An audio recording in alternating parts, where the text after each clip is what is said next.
Why some boomer parents seem to struggle with their kids' success. Ever feel like when you share a big win with your parents, the reaction isn't quite the overflowing joy you expected? It's a strange, almost uncomfortable feeling, like there's a quiet resistance to you soaring higher than they did. For many young adults, the idea of surpassing their parents' achievements is a natural goal, a sign of progress. Yet, sometimes, instead of a wholehearted cheer, there's this invisible wall, a subtle pushback. It begs the question, why does it seem like some boomer parents aren't always thrilled when their kids aim higher, earn more, or build a different kind of life? It's a complex puzzle, and it's not about them actively wishing you ill. It runs much deeper than that, tapping into a generational experience that often goes unsaid. Let's rewind a bit and look at the world the boomer generation grew up in. They came of age during a time of incredible economic boom and relative stability, especially compared to their parents, who lived through the Great Depression and World War II. For many boomers, the path to a good life was clearer. Get an education, secure a stable job, buy a house, raise a family, and work hard for a pension. Hard work, dedication, and following the established path almost guaranteed upward mobility. They often experienced a world where, if you played by the rules, you generally succeeded. This wasn't just a philosophy, it was their lived reality. Their success was often measured by tangible assets and a clear progression up the career ladder within a single company. They often faced challenges that required grit and perseverance, like working their way through college, buying their first home with higher interest rates, or navigating the corporate world with fewer protections than today. Now, let's fast forward to our world. Doing better for us often looks very different. It's not just about a bigger house or a fancier car. It can mean prioritizing mental health, finding purpose-driven work, building a flexible career, or even choosing a path that doesn't involve traditional employment. We value experiences over possessions, freedom over corporate loyalty, and often personal fulfillment over pure financial gain. This clash of definitions, what success truly means, is often the first point of unspoken tension. When we say, "I want to be a digital nomad," or "I want to start my own sustainable farm," it can be genuinely hard for a parent whose life blueprint involved a 9-to-5 job and a white picket fence to fully grasp or endorse that vision. One of the most powerful, yet often unconscious undercurrents at play here is a sense of unfulfilled dreams or quiet regrets from the parents' own lives. Many boomers sacrificed personal passions or alternative career paths for the sake of stability and providing for their families. They took the safer, more traditional route because that was what was expected, and frankly, what often made the most sense at the time.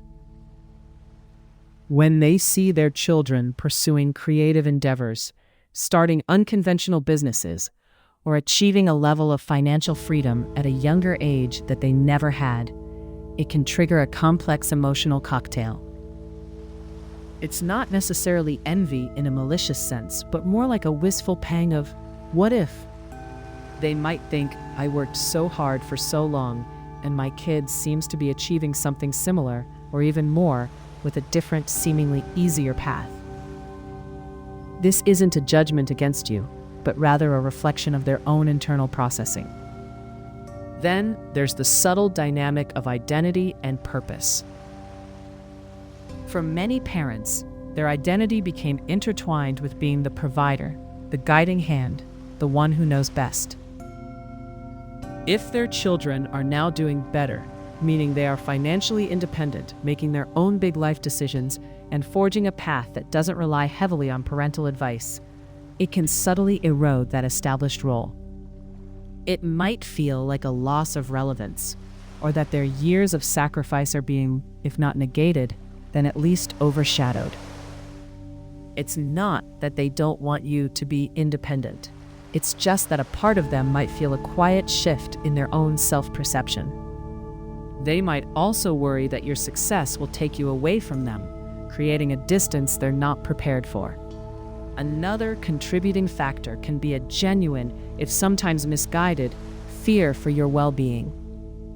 The boomer generation lived through a period where financial stability was paramount, and deviation from traditional paths often came with significant risks.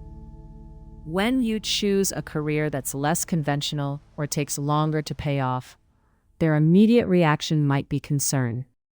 They might project their own anxieties about financial insecurity or the unpredictable nature of the modern world onto your choices. Their lack of enthusiasm isn't about not wanting you to succeed, but about a deep-seated fear of you failing or facing hardship that they believe they shielded you from in their own lives. They might interpret your ambition as recklessness, seeing the potential pitfalls more clearly than the exciting possibilities. They want you to be safe, secure, and comfortable, even if their definition of that looks different from yours. It's also important to remember the competitive undercurrent that sometimes exists in families, however subtle. Parents want their children to do well, but sometimes there's an unspoken boundary, not so well that it makes the parents feel inadequate or highlights their own perceived shortcomings. It's a psychological tightrope. While most parents genuinely wish for their children's happiness and prosperity, a deep-seated human trait is to compare. When their child's achievements start to significantly outpace their own, it can sometimes trigger feelings of being left behind or a quiet questioning of their own life choices. This isn't malicious. It's just human nature playing out in a very personal way. So, how do we navigate this complex landscape? The key lies in empathy and communication.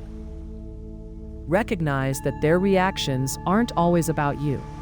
They're often rooted in their own experiences, sacrifices, and fears. Try to engage in conversations that validate their past struggles and achievements, acknowledging the foundation they built for you. You might say something like, "I know you worked incredibly hard to give us a stable life, and I appreciate everything you did. My choices are built on that foundation." Educate them about your path, explaining why you value what you do and what success means to you in today's world. Sometimes, all it takes is bridging that understanding gap with patience and open dialogue, allowing them to process the world through your eyes, just as you try to see it through theirs.